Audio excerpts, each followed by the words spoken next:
If you are planning to take the IELTS test soon, then I have 11 phrases that you can prepare and practice to improve your score and help you to show your English skills in the best way possible. Let's get started with a phrase about trains. When we're thinking, when we're following through ideas as we're speaking, we can call this your train of thought.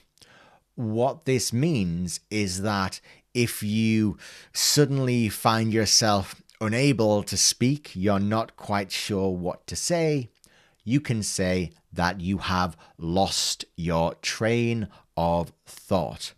So, our first phrase today is, I'm sorry, I've lost my train of thought. I'm sorry, I've lost my train of thought. Notice the tense there as well. You could say, I lost my train of thought in the past simple tense, but I've lost my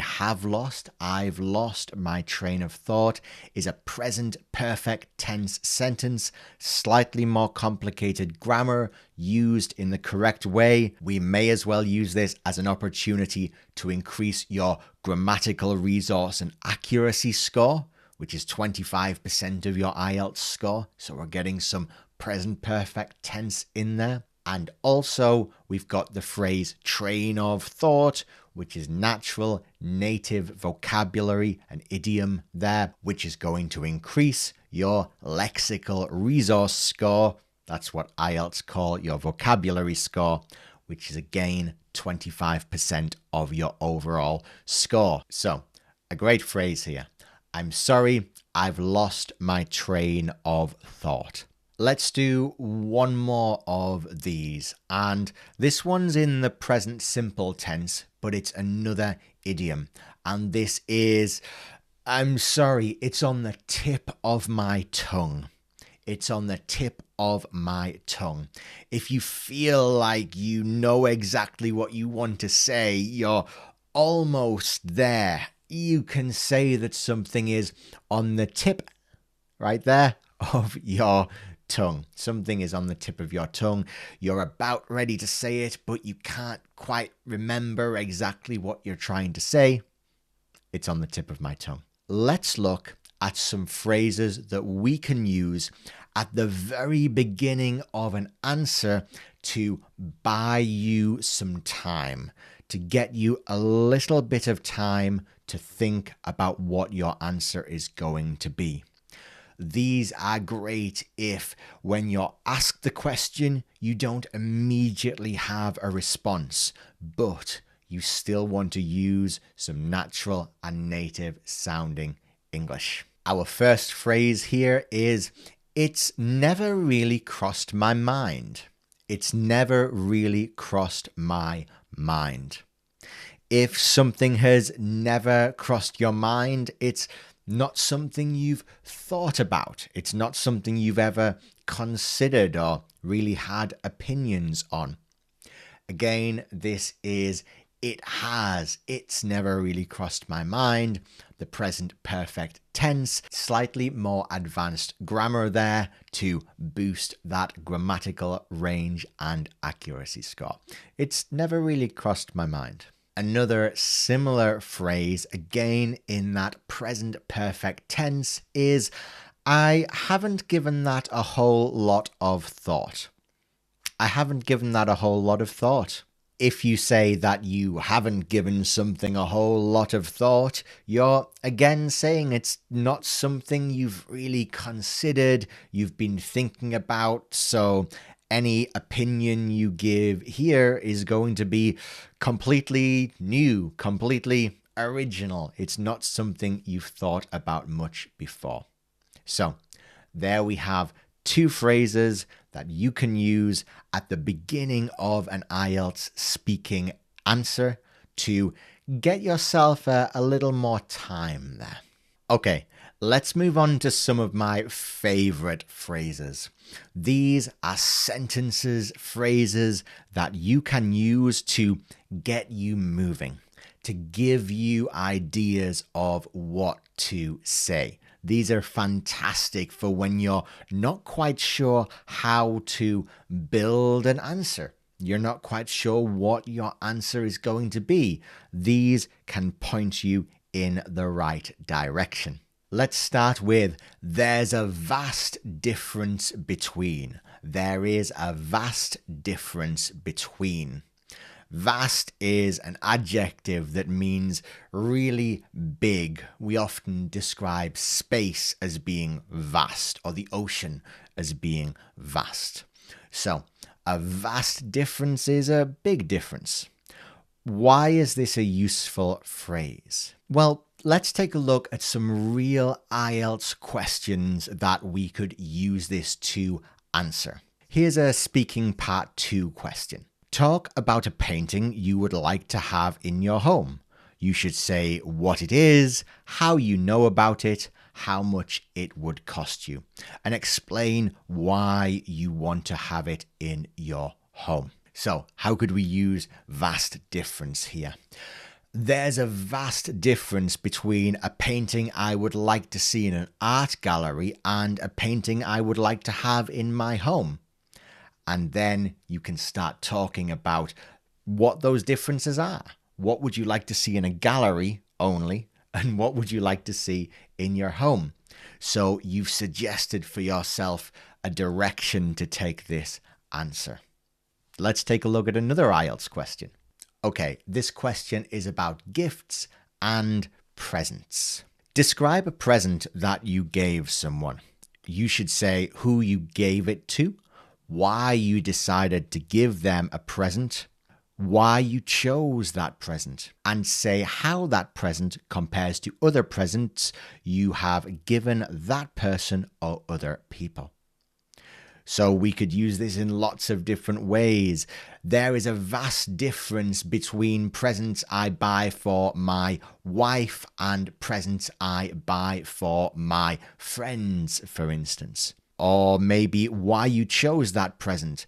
I chose this present because it looks so good. It's handmade. There is a vast difference between things that are handmade and things that are not. So, vast difference there is going to give you a direction to take this. You're going to be able to talk about differences between two different things. Okay, here's one of my favorite phrases. Play devil's advocate. To play devil's advocate. This is an idiom that means I don't really believe this. This isn't my opinion, but if it was my opinion, this is what I would say. This is what I would do. This is what I would say if this was my opinion. So let's go back through our example questions here. We've got this one about gifts. Why you decided to give them a present. Well, I give everyone in my life presents. I really enjoy giving presents. But to play devil's advocate, I can understand why people wouldn't like to give gifts. I can understand why you might only give gifts to a couple of people in your life. So that's an opinion that you might not hold, but you might want to talk about. Let's keep going. And our next phrase is what sets apart. You can use what sets apart to push you towards a statement of something being better or different compared to something else. Let's go back into our questions and see what we can do. Why you chose that present? Well, what sets apart handmade goods, handmade presents, is that they really show that I've thought really hard about the present that I'm giving, and I'm taking this responsibility really seriously. Or to answer our art question, I really like modern art. What sets modern art apart from more traditional art forms is that the clean lines and shapes mean that it fits really well in your home and doesn't detract from the rest of the room. It integrates really well into your home. So we can use what sets apart to talk about what makes something great. Okay, let's go for one more phrase that is really going to give you something to say and to push you into a statement or into giving ideas. And this is: the difference between A and B is night and day. The difference between this and that is night and day. So, again, we have an idiom here, the difference being night and day. This means there's a big difference. We saw earlier a vast difference. This is similar, but this is an idiom. Now remember, your idioms are considered less formal by IELTS. What that means is that they are great for your speaking test, but not necessarily for your writing test, especially if you're doing the academic course, the academic route. Your academic writing should be more formal. So, your speaking is where we can bring out those phrasal verbs and idioms and really show off this natural, native, informal language. Let's go back to our art question there. So, how much would it cost you, for instance? This would be a really expensive painting for me to buy. And I think that the difference between expensive art and cheap art is day and night. If I spend $10 on a print of a painting from a store, it's never that interesting. But if I get a beautiful one-off piece of work by a famous artist, this is an incredible thing to have in your home. So the difference is day and night. So 4 phrases there that you can use as prompts, as things that you can say which are going to take your answers in specific directions and give you ideas for what to say next. Okay, these last 3 ideas are really going to help to improve your grammatical range and accuracy score, which, as I mentioned earlier, is 25% of your overall speaking score. One thing I notice with a lot of people when I'm helping them to prepare for the IELTS test is that people often stay in one tense. They will spend all of their time in the present tense. Or maybe they'll spend all of their time in the past tense and miss these opportunities in the present. Often, unless they've been specifically asked for it, people won't even mention the future. They won't move into will and going to. If you want to really make sure that you score as highly as possible on your grammatical range and accuracy score, and keep it from being too stressful, try to use all 3 groups of tenses. Make sure that you're moving between the past, present, and future. Let's look at some ways that you can help yourself to do this. Okay, one of my favorite phrases for IELTS: when I was a kid. When I was a kid, this is going to help you to move into the past tense. A lot of the opinions that you're giving are going to be in the present. So, when I was a kid is a great way to take yourself back, however long, 10, 20, 30 years, depending on how old you are. Let's go back to our art question. When I was a kid, there weren't that many art galleries. I don't remember seeing much art when I was a kid. Or gifts.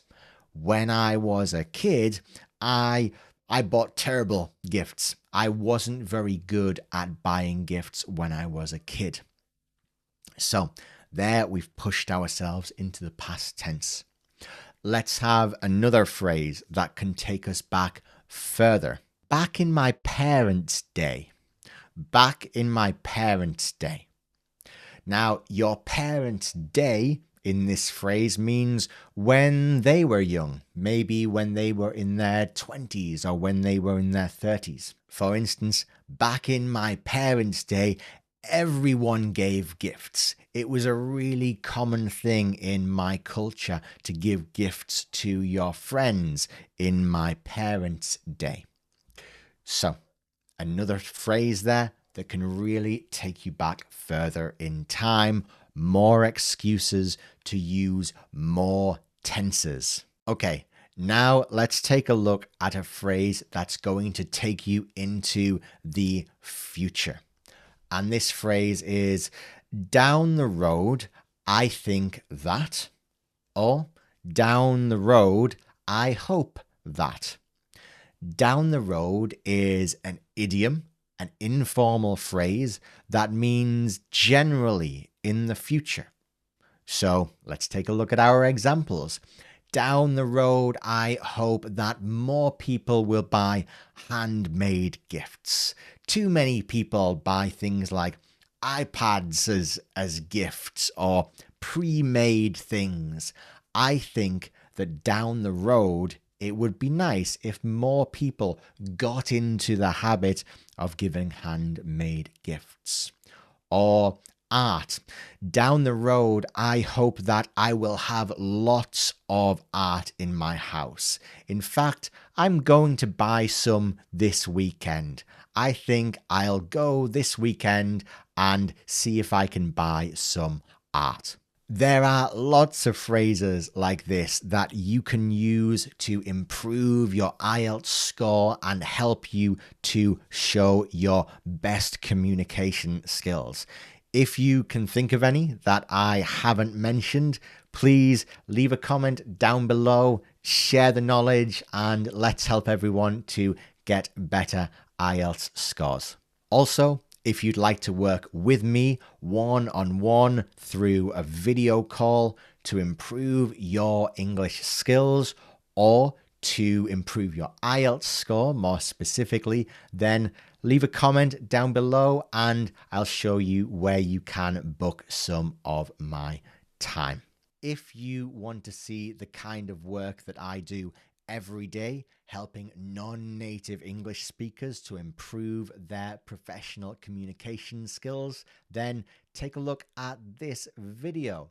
In this video, I look at the English skills of Jack Ma, the leader, founder, CEO of Alibaba, and we talk about some ways that he could improve.